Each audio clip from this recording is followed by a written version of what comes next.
नागपुरात ड्रग्ज माफियांवर पोलिसांचा मोठा प्रहार.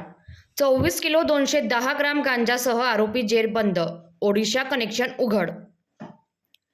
नागपूर शहरात अंमली पदार्थाच्या विरोधात पोलिसांनी मोठी कार्यवाही करत ड्रग्ज माफियांच्या नेटवर्कला जबर धक्का दिला आहे.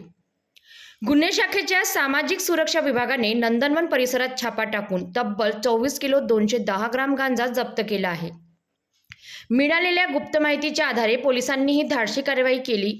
छाप्यादरम्यान पोलिसांची चाहूल लागताच आरोपीने पळून जाण्याचा प्रयत्न केला, मात्र सतर्क पोलीस पथकाने त्याला तात्काळ ताब्यात घेतले.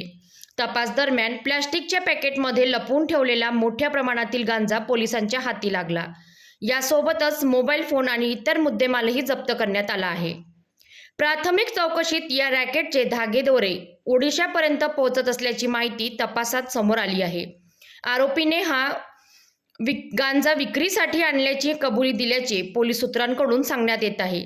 या रॅकेटमध्ये आणखी काही जणांचा सहभाग असल्याचा संशय असून पोलिसांकडून त्याचा कसून शोध सुरू आहे. त्यामुळे नागपूरमध्ये अंमली पदार्थाच्या अवैध व्यापारामागील मोठे जाळे उघड होण्याची शक्यता व्यक्त केली जात आहे. दरम्यान या कारवाईमुळे ड्रग्ज माफियांमध्ये खळबळ उडाली असून नागपूर पोलिसांच्या या धडक मोहिमेचे सर्वत्र कौतुक होत आहे.